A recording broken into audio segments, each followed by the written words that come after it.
오늘 하나님께서 우리에게 주시는 말씀은 우리 네 개의 서신서에서 오늘 말씀을 보게 될 텐데요.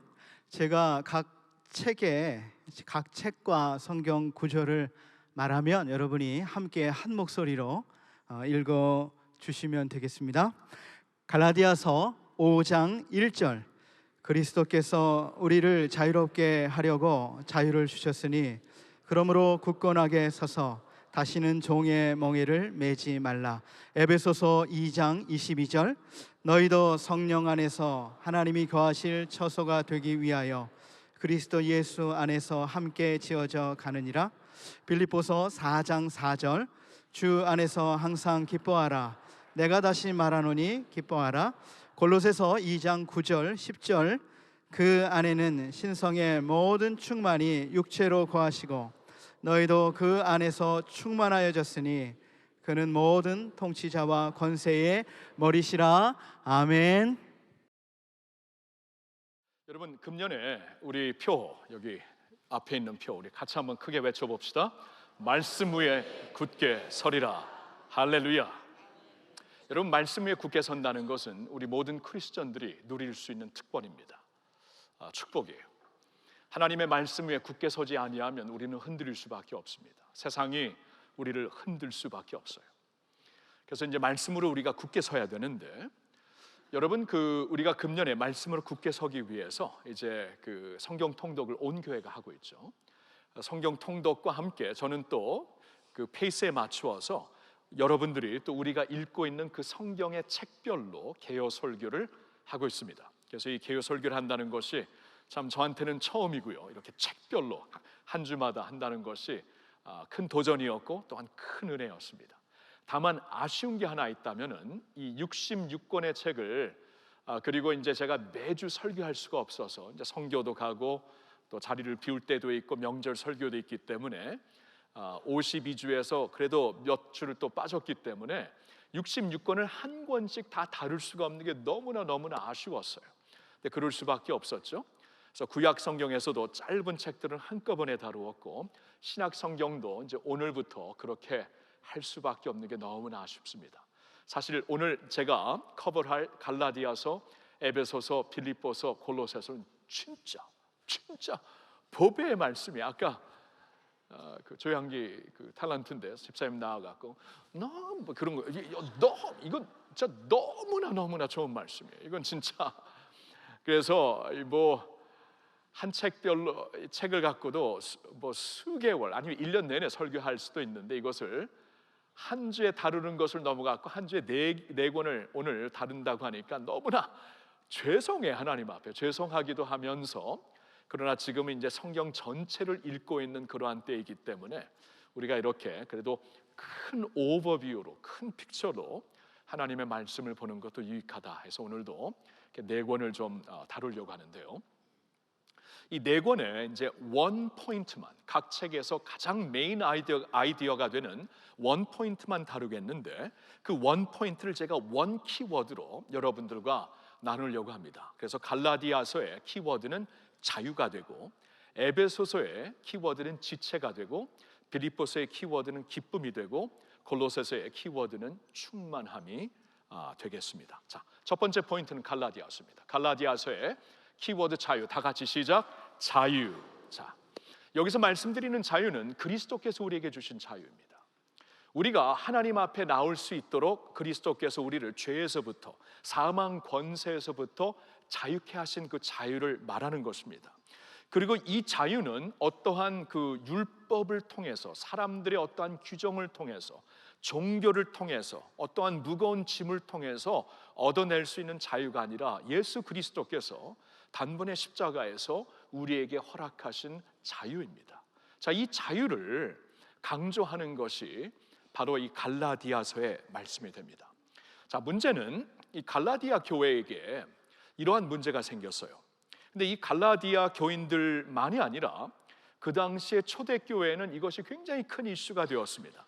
무슨 이슈냐 하면은 우리가 예수를 믿고 구원을 받았을 때 예수님을 믿는 믿음으로만 구원을 받는 것이냐, 그러니까 그러니까 믿음 그 자체로만 구원을 받을 수가 있는 것이냐, 아니면은 예수를 믿는 믿음 플러스 다른 것이, 특별히 율법에서 강조하고 가르치고 있는 어떠한 규정을 따르는 것이 우리 구원에 필요한 것인가? 이것이 굉장한 이슈였습니다. 얼마나 이것이 큰 이슈였냐 하면은 여러분 그 초대교회 역사를 기록하고 있는 사도행전 15장을 보시면은 초대교회의 모든 리더들이 모여서 처음으로 열었던 교회 총회가 바로 이 이슈를 다루는, 한 가지 이슈를 다루는 교회 총회였습니다. 여러분 생각을 해보시면은 이러한 이슈가 충분히 있을 수 있겠다라고 우리가 생각을 할 수가 있어요. 왜냐하면은 처음으로 예수님을 믿고 따랐던 자들은 거의 다 유대교 백그라운드를 갖고 있는 사람들이었습니다. 예수님의 12 제자들을 비롯하여서 예수님이 곧 구약 성경 모든 율법의 완성이라는 것을 믿었기 때문에 그 율법의 완성이 되시고 구약의 모든 약속의 완성이 되시는 이 예수님을 유대교 백성들이 믿었던 거예요. 그렇기 때문에 그들이 첫 번째 크리스천들이 예수를 따르는 제자들이 되었기 때문에 그들에게는 자연스럽게 구약의 가르침이 그들 삶 속의 DNA 속에 깊이 새겨져 있었던 것입니다. 그래서 예수님을 우리가 믿고 따를 때에 동시에 구약에서 우리에게 요구하고 가르치고 있는 것을 그 어렸을 때부터 따랐기 때문에 그것을 따르면서 율법의 완성이 되시는 예수님을 믿는 것이 옳은 믿음이라고 충분히 생각할 수가 있었겠죠. 자, 문제는 이방인들에게 이제 하나님께서 때가 되었을 때 특별히 바울을 일으켜서 이방인들에게, 이방인 사람들에게, 그러니까 비유대인들에게 가서 이제 복음을 전하라고 그를 보내시고 있지 않습니까? 문제는 이방인들에게 복음이 전해졌을 때 이방인들은 전혀 유대교 백그라운드가 없는데 어려서부터 율법을 뭐 따르거나 지키는, 명절을 따르고 무슨 다이어트를 따르고 어떠한 그 할례를 받고 이런 것을 전혀 한 적이 없는데 그들에게도 이 똑같은 것을 요구하면서 예수를 믿어야 구원받는 것인가, 아니면 그냥 예수를 믿는 것 자체가 구원을 주기에 충분한 것인가? 이것이 큰 이슈였고 갈라디아서에서도 이슈였고 첫 교회 세계 청회에서 다루었던 이슈가 되는 것입니다. 자, 갈라디아서를 보면은 첫 시작부터 이제 사도 바울이 이 문제를, 이슈를 꺼내고 있습니다. 갈라디아서 1장을 한번 보시고요. 그 첫 5절은 이제 인사가 되고 서론 인사가 되고 6절부터 본격적인 내용이 시작되는데 1장 6절에 그가 이렇게 말하고 있죠.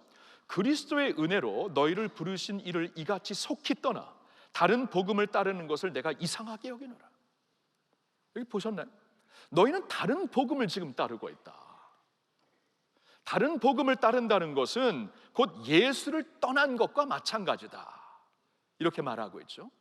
그러니까 이 갈라디아서를 쭉 읽으면은 유대파 이제 지도자들이 와서 교인들에게 영향을 끼치기 시작했는데 할례도 받아야 되고 뭐 먹을 수 있는 음식이 있고 먹지 말아야 되는 것이 있고 이것을 완전히 그 requirement로 반드시 지켜야 되는 어떠한 규정으로 만들어서 이들에게 이것을 따라야 이제 구원을 받을 수 있다. 이 갈라디아는 오늘날에는 이제 터키 중부가 되고요. 그때는 터키 중부에서 남부까지 다 커버를 했는데 사도 바울이 갔던 것은 터키 중남부였습니다.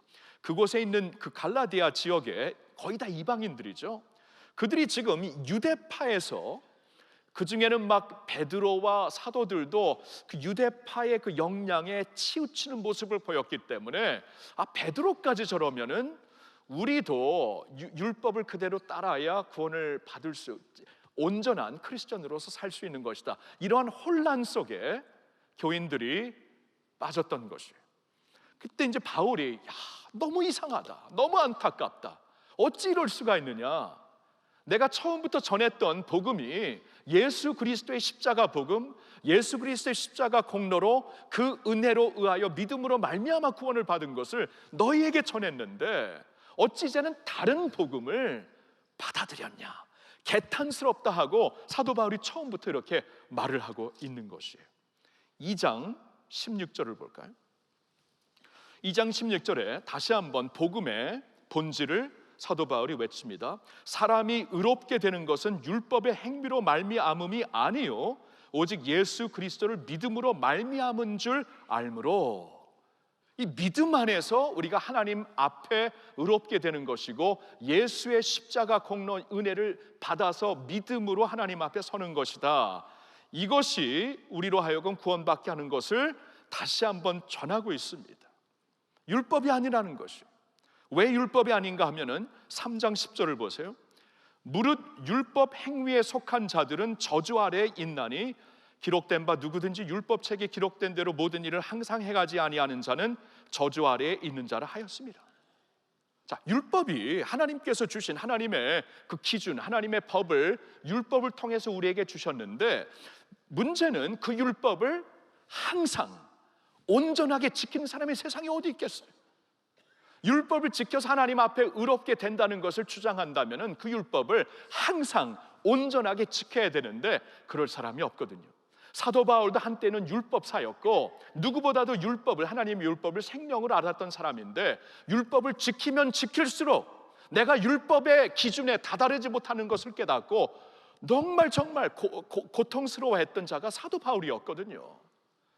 율법의 문제는 아무리 선한 것이고 좋은 것이고 율법을 통해 하나님의 기준과 거룩함을 우리에게 알려주신 것인데, 그것을 온전하게 항상 지킬 자 아무도 없다는 것입니다. 자, 그래서 3장 24절을 보세요. 그러면 율법을 통해 우리에게 하나님께서 궁극적으로 허락하시는 은혜가 무엇인가? 24절, 이같이 율법이 우리를 그리스도께로 인도하는 초등교사가 되어 우리로 하여금 믿음으로 말미암아 의롭다함을 얻게 하려 함이라. 그러니까 율법이, 이 율법을 가지고 하나님의 기준에 내가 미칠 수 있는 자는 이 세상에 아무도 없구나. 그래서 율법이 초등교사처럼, 우리를 인도하는 교사처럼 우리를 예수께로 인도하는 거다.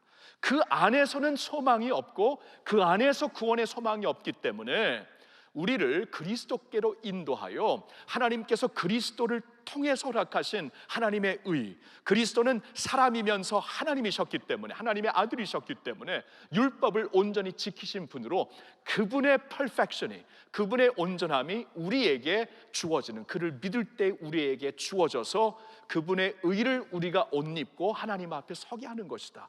율법이 우리를 그리스도께로 인도한다. 아멘입니까? 그리스도께로 인도한다는 것이.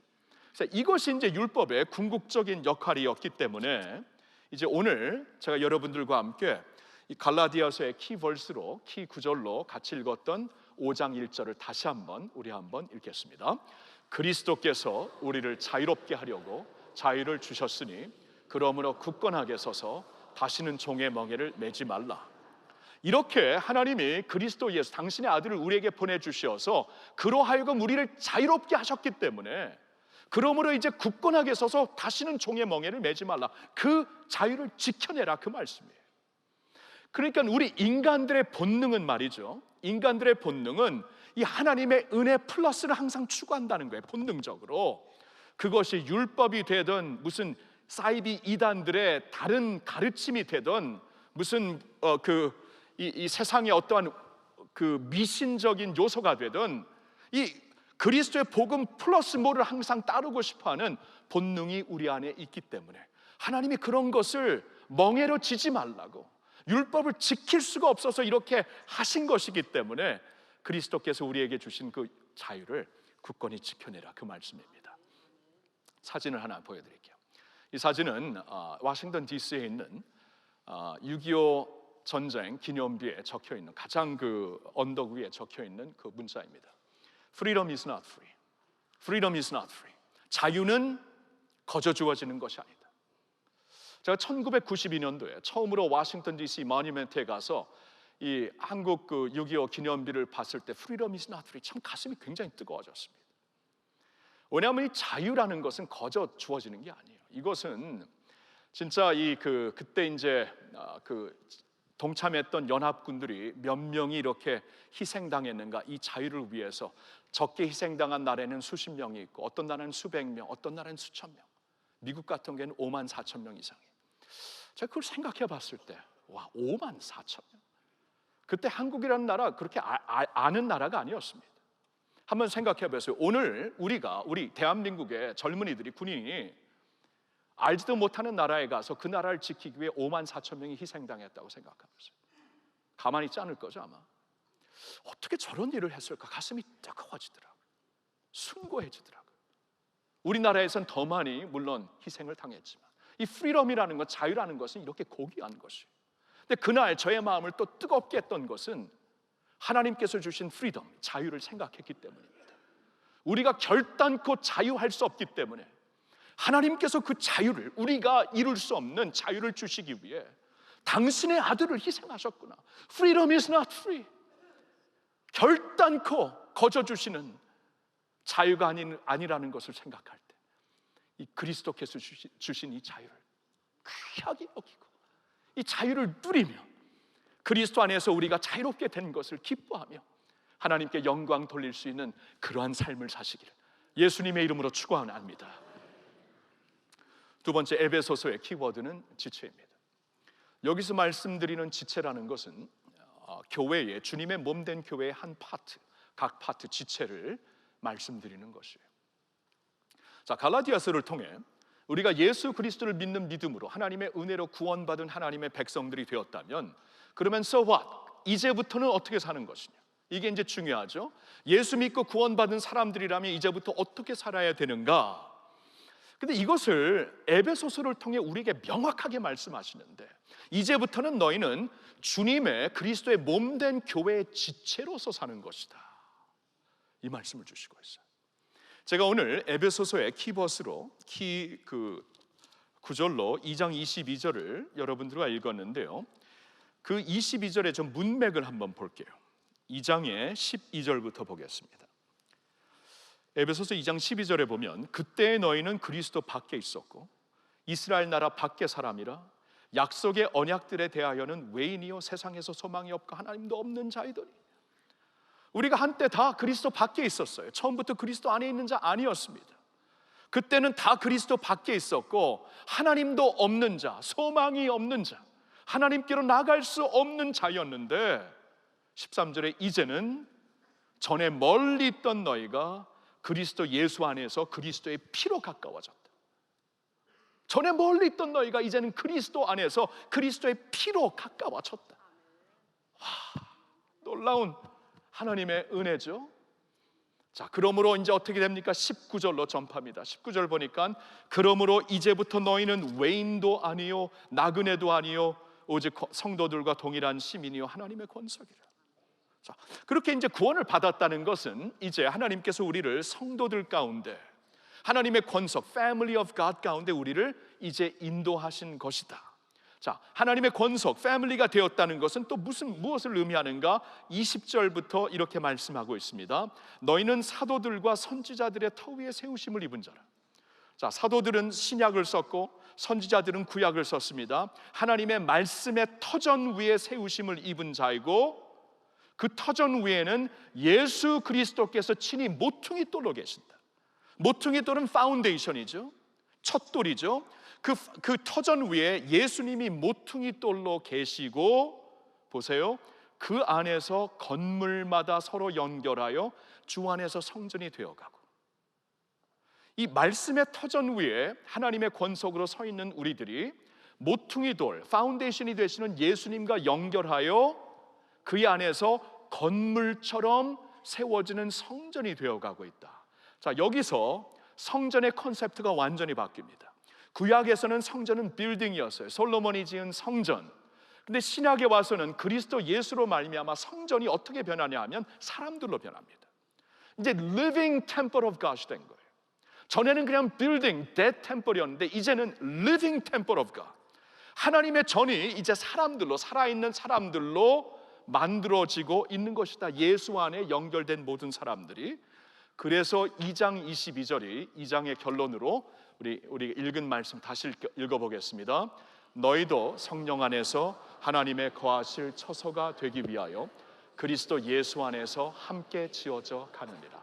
자, 너희도 이제는 하나님이 영으로 성령으로 거하실 처소가 되기 위하여 하나님의 처소, 하나님의 템플, living temple of God이 되기 위하여 그리스도 예수 안에서 함께 지어져 가고 있다.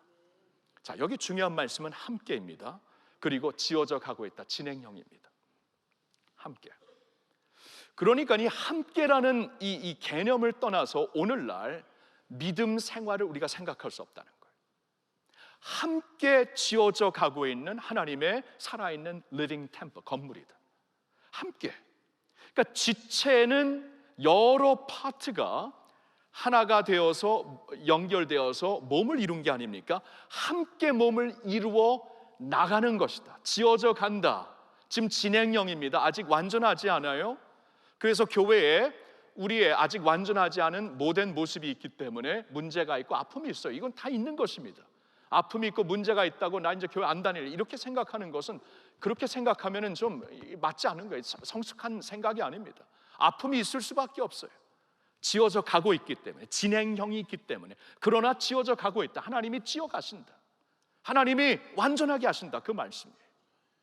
저는 교회를 생각할 때마다 자주 떠올리는 사진, 그림이 하나 있습니다. 스테인 글라스 윈도우입니다. 이번에는 스테인 글라스 윈도우에 그 어느 한 교회에 이제 그 성경을 보면 성령처럼, 예수님에게 비둘기처럼 성령이 임하시죠. 성령을 상징하는 저 비둘기 모습인데요. 여러분, 저 스테인 글라스 윈도우를 잘 보세요. 조각으로 이어진 작품이죠. 조각으로. 여러분, 저 조각을 다 꺼내보세요. 다 하나씩 하나씩 분리해 보세요. 그냥 유리 조각뿐입니다. 아무런 의미가 없는 유리 조각, 깨진 유리 조각이에요. 깨진 유리 조각. 그냥 있어도 되고 없어도 되고. 깨진 유리 조각이면 우리가 그냥 버려버리죠. 짓밟고 그냥 지나가죠. 아무런 의미가 없습니다. 그런데 깨진 유리 조각이 붙여지면서 작품이 됩니다.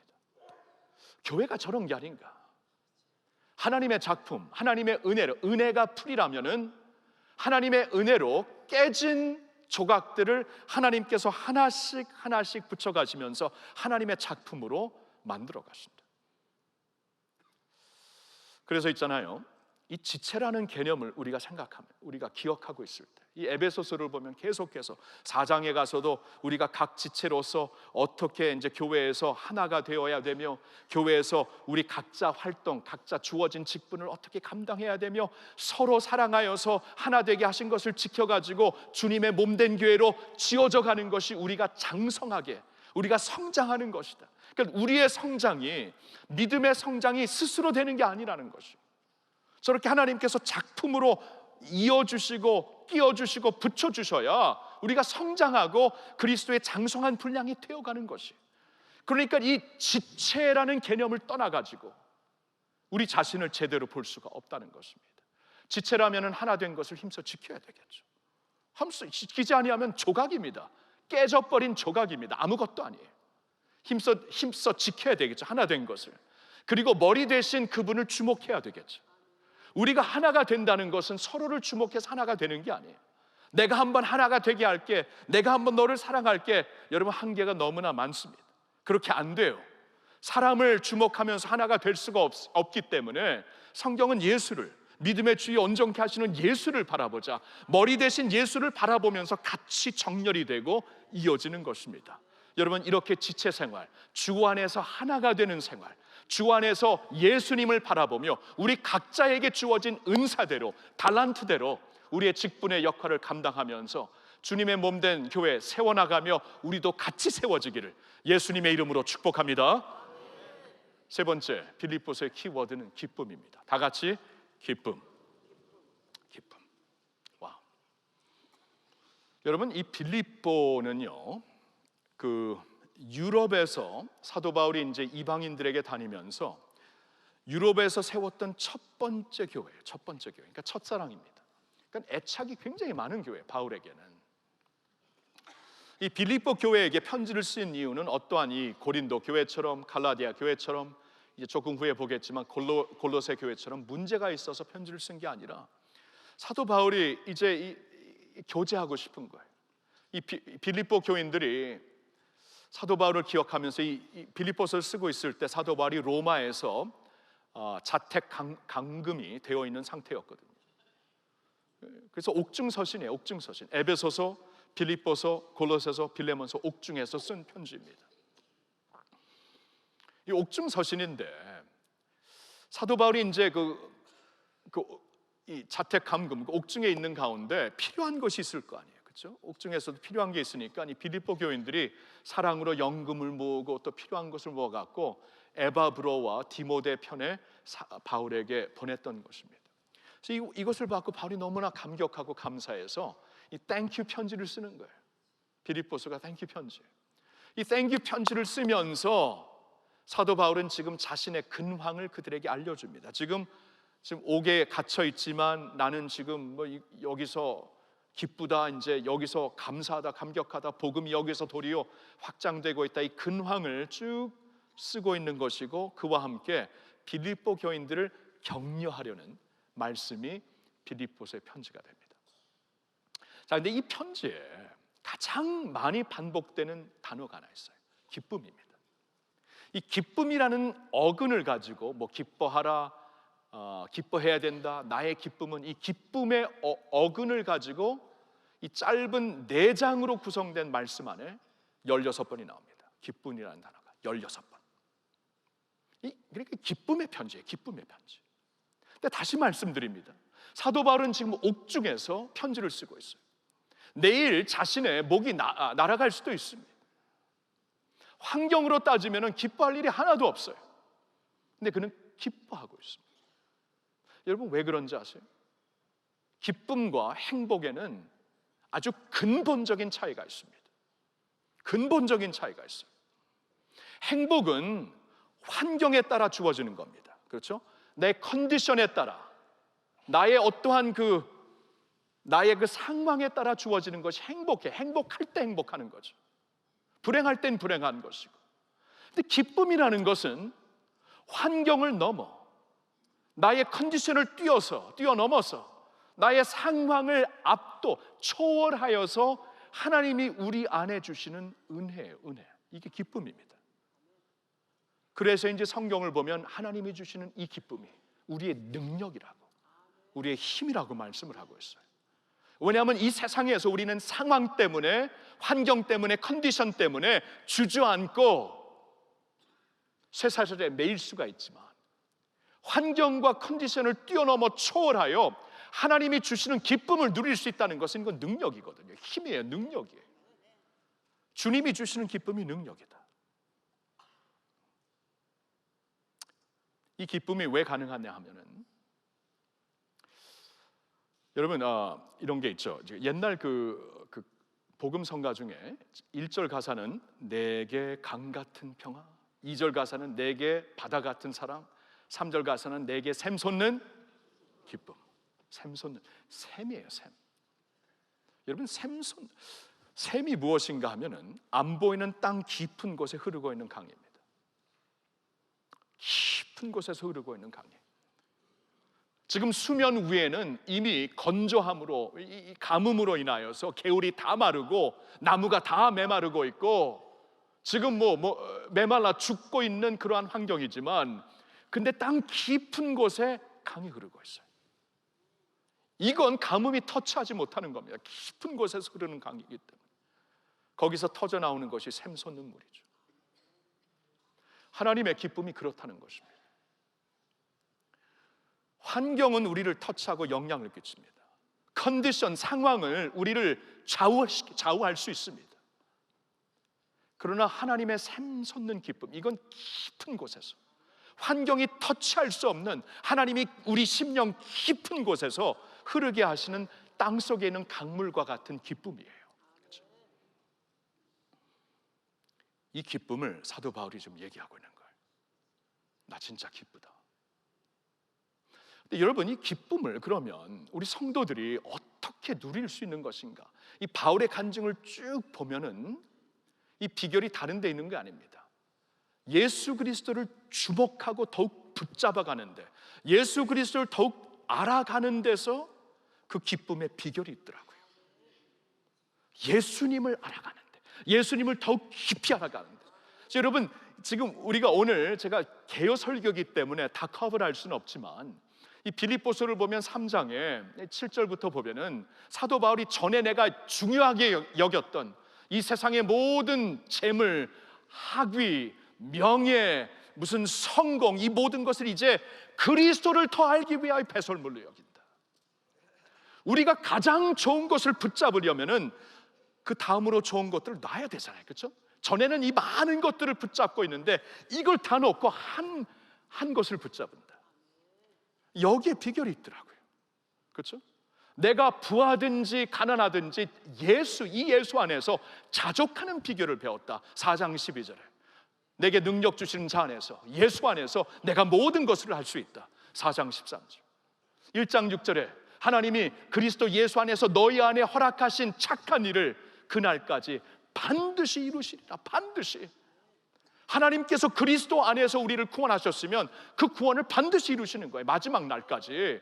하나님께서 우리 안에 예수 그리스도 안에서 소망을 갖게 하시어서 소망을 갖고 기도하게 하셨다면, 우리 가정을 위해 기도하게 하시는 것, 하나님이 주신 소망으로 교회를 위해 기도하시고 우리 나라를 위해 기도하시는 것, 빌립보서 2장 12절 13절을 보니까 이것은 하나님께서 우리에게 소망을 갖고 기도하게 하신 것인데, 이것을 하나님께서 예수 안에서 시작하신 일이라면 그리스도 예수의 날까지 반드시 이루실 줄로 믿습니다.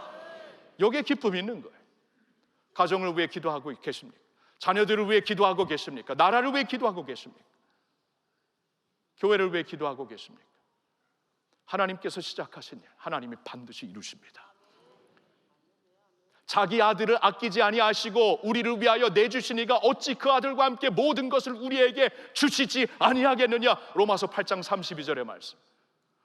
자기 아들도 아끼지 아니하고 주시니까 어찌 그 아들과 함께 모든 것을 우리에게 주시지 아니하겠느냐. 믿습니다. 여기 기쁨이 있는 거예요. 여기에 내게 샘솟는 기쁨, 누구도 앗아갈 수 없는, 빼앗을 수 없는, 터치할 수 없는 그 기쁨. 여러분, 이 기쁨이 충만하시기를 예수님의 이름으로 축원합니다. 마지막 골로새서의 키워드는 충만함입니다. 충만함. 여러분, 골로새 교회도 지금 복음이 아닌 다른 복음, 거짓 그리스도, 거짓 복음을 갖고 들어온 세력들이 교회를 흔들고 있었습니다. 어떠한 세력들이었는가? 골로새서를 보면 우리에게 힌트를 주십니다. 먼저 골로새서 2장 8절을 보면 누가 철학과 헛된 속임수로 너희를 사로잡을까 주의하라. 이것은 사람의 전통과 세상의 초등학문을 따름이요 그리스도를 따름이 아니니라. 사람의 전통, 세상의 초등학문. 그러니까 그 사회에 그 역사에 흘러내려오는 어떠한 그 전통적인 학식, 철학, 이것이 들어와서 순수한 복음을 더럽히기 시작한 거예요. 여러분, 우리나라에도 이 한국에 이렇게 그 조상 때부터 물려받은 그 학문, 우리나라의 어떠한 우리 문화에 어떠한 그 학문이 있으면 철학이 있어요. 여러 가지 철학이 있는데 여러분, 그 철학들 잘 보면은 복음과 완전히 반대된 철학입니다. 그러니까 우리가 문화도 중요하고 역사도 중요한데 이 복음이 그 위에 있는 것이잖아요, 그렇죠? 이 복음을 어떠한 전통적인 역사적인 어떠한 그 가르침으로 도로서 그 나라의 어떠한 전통의 도로서 그리스도의 도를, 복음의 도를 대신할 수 없거든요. 거기에 같이 껴맞출 수 없거든요. 복음은 순수한 하나님의 진리이기 때문에 하나님의 진리를, 하나님의 지혜를 세상의 지혜와 같이 이렇게 맞출 수가 없거든요. 그런 요소들이 그 전통적인 학문과 어떤 도를 가지고 들어와서 막 이 복음의 순수한 복음을 믿고 있는 자들의 마음을 흔들었던 것입니다. 자, 2장 16절 보세요. 그러므로 먹고 마시는 것과 절기나 초하루나 안식일을 이유로 누구든지 너희를 비판하지 못하게 하라. 여기서는 또 이제 유대교의 어떠한 역량을 가리키고 있습니다. 그 율법에 따라 먹고 마시는 것, 다이어트 러가 있죠. 절기를 지키고 초하루나 안식일을 지키는 이러한 유대교의 어떠한 그 절기, 다이어트, 이것을 구원의 조건으로 완전히 혼합시켜서 이 짬뽕시켜 가지고 순수한 복음에서부터 떠나게 하는 이 멍해를 매게 하는 것이죠. 18절을 보세요. 2장 18절은 더 좀 심각합니다. 아무도 꾸며낸 겸손과 천사 숭배를 이유로 너희를 정죄하지 못하게 하라. 그가 그 본 것에 의지하여 그 육신의 생각을 따라 헛되이 과장하고. 자, 여기서 말하는 사람은 이제 한 사람이에요. 어떤 한 사람이 들어와서 이러한 영향을 끼치고 있는데, 여기 보니까 천사 숭배를 가르치고 있고, 자신이 보고 자신만 여기 보니까 그 그가 본 것에 의지해 자신만 꿰뚫어 본 것, 그의 생각을 과장하여서 성도들의 그 마음을 이렇게 혼란하게, 어떻게 보면 공갈을 주고 이런 식으로 막 테러를 막 두렵게 하고 무섭게 하는 그러한 샤만과 같은, 무당과 같은 사람이 있었다는 것입니다.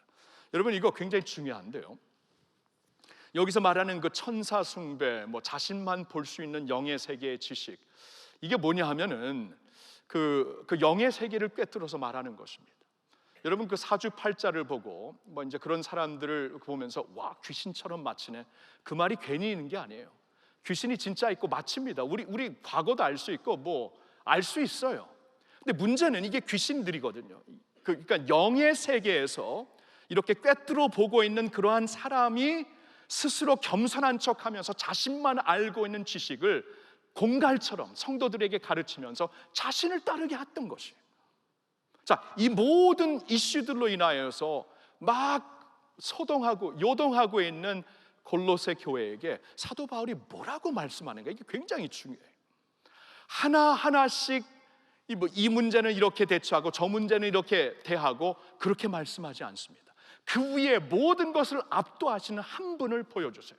그분 예수 그리스도를 골로새서를 통해서 우리에게 알려주시는데, 제가 한번 읽겠습니다. 1장 15절부터 읽을게요. 그는, 예수는 보이지 아니하는 하나님의 형상이시요 모든 피조물보다 먼저 나신 이시니 만물이 그에게서 창조되되 하늘과 땅에서 보이는 것들과 보이지 않는 것들과 혹은 왕권들이나 주권들이나 통치자들이나 권세들이나 만물이 다 그로 말미암고 그를 위하여 창조되었고, 안 보이는 영의 세계도 그로 말미암아 나왔고 창조물이에요. 그를 위해 존재하는 것이다.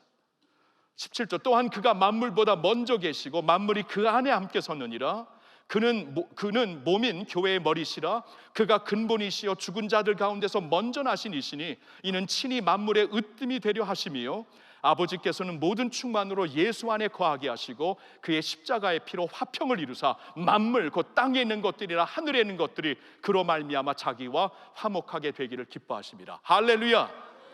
지금 사도 바울이 어떻게 대답을 하냐면은 뭐 이런 이슈 저런 이슈, 이러한 사이비의 그 그릇된 가르침, 이러한 뭐 자신만이 알고 있는 영의 세계에 대한 이러한 사람들이 소위 말하는 예언을 기똥차게 하고 이런 식으로 교인들의 마음을 막 요동치게 하였던 그 이슈에 대해서 사도 바울이 하나하나 구체적으로 쪼잔하게 하나하나 그렇게 말하는 게, 대꾸하는 게 아니라 이 모든 것을 한꺼번에 압도하시는 예수가 누구인가, 예수 그리스도가 누구인가를 우리에게 알려주시는 거예요. 그러니까 예수 그리스도를 몰랐을 때는 자기들이 막 나는 50와트다, 나는 100와트다, 50와트가 100와트를 보니까 오매하고 100와트가 200와트를 보니까 오매하고, 내가 왜 이러냐, 하여튼 막 이런 식으로 막 임프레스를 받는 것이지. 여러분, 근데 이렇게 막 서로 막 몇 와트냐 하면서 자랑하고 있을 때 갑자기 해가 떠보세요. 그렇죠? 해와 같은 예수 그리스도의 빛을 보니 이게 아무것도 아니. 그래서 사도 바울은 그걸 가리키는, 예수가 누구, 우리가 믿고 있는 예수님이 어떤 분인지 아는가. 지금 방금 전에 읽어드렸던 말씀을 저의 말로 다시 한번 해석해 봅니다. 예수 그리스도는 우리 믿음의 주가 되시는 분이고 만물을 창조하신 분이기에 모든 왕권과 주권과 통치권을 다스리시는 분이시고, 그는 교회의 머리가 되시며 죽은 자 가운데서 다시 살아나셔서 부활의 첫 열매가 되셨고 만물을 통일시키실 분이시며 십자가에서 고난당하심으로 우리를 구원하신 유일한 구세주이시며 우리의 우주의 모든 지혜와 지식이 그에게 있는 것이며 죄의 권세와 사탄을 물리치신 분이고 영광과 생명의 주가 되시며 모든 성도들이 모델로 삼고 기쁨으로 따를 주님이 되십니다. This is it. 그러니까 우리가 있잖아요, 이 예수님, 하나님의 모든 충만이 그에게 거하시는데 우리가 그 예수님을 알아서 그의 충만이 이제 우리에게 거한다. 자, 이게 오늘 여러분과 함께 읽은 골로새서 2장 9절과 10절의 말씀입니다. 다시 한번 읽어볼까요? 그 안에는 신성의 모든 충만이 육체로 거하시고 너희도 그 안에서 충만하여졌나니. 모든 만물 위에, 모든 영의 세계 위에, 통치권 위에 죽은 자 가운데서 부활하신 첫 열매가 되시고 교회의 머리가 되시고 창조주가 되시고 영광의 주가 되시고 생명의 주가 되신 신성의 하나님의 모든 충만함을 갖고 계신 예수 그리스도. 근데 예수 안에 있는 우리가 아닙니까? 그러면 너희도 그 안에서 충만하여졌다. 여러분 이걸 아시겠어요? 우리가 예수를 믿을 때 예수의 충만함이 우리에게 임했다는 것입니다. 그러면 예수의 권세로 우리는 영의 세계를 지배할 수 있는 권세가 주어졌습니다. 여러분 믿으세요? 모든 이름 위에 뛰어난 이름으로 마귀를 물리칠 수 있고 사탄을 물리칠 수 있고 귀신이 나가게 할 수 있고, 그렇죠? 왜냐하면 예수의 하나님의 모든 충만이 그에게 거하게 하셨는데 예수 안에 있는 우리는 또한 예수의 충만함이 우리에게 임했다. 엄청난 권한이, 특권이, 능력이 주어졌습니다. 할렐루야. 여러분 그러니까 언제까지 뭐 인터넷에서 예언 잘하는 사람 누구인가 따라다니고 언제까지 이러실 거예요? 그렇죠? 여러분 그러니까 우리 믿음이 이렇게 약한 것이에요. 예수 안에서 우리에게 주신 권세를 우리가 알지 못하고 있어요. 충만함을 알지 못하고 있고 누리지 못하고 있어요. 여러분 모든 영의 세계를 이제는 그리스도의 이름으로 우리가 이렇게 묶을 수 있는, 그렇죠? 우리가 기도하여 이 세상에서 묶는 것을 하나님께서 하늘에서도 묶어주시리라, 푸는 것을 풀어주시라 그랬잖아요, 그렇죠? 이러한 권한이, 축권이, 이러한 그 축복이 우리에게 주어진 줄로 믿습니다.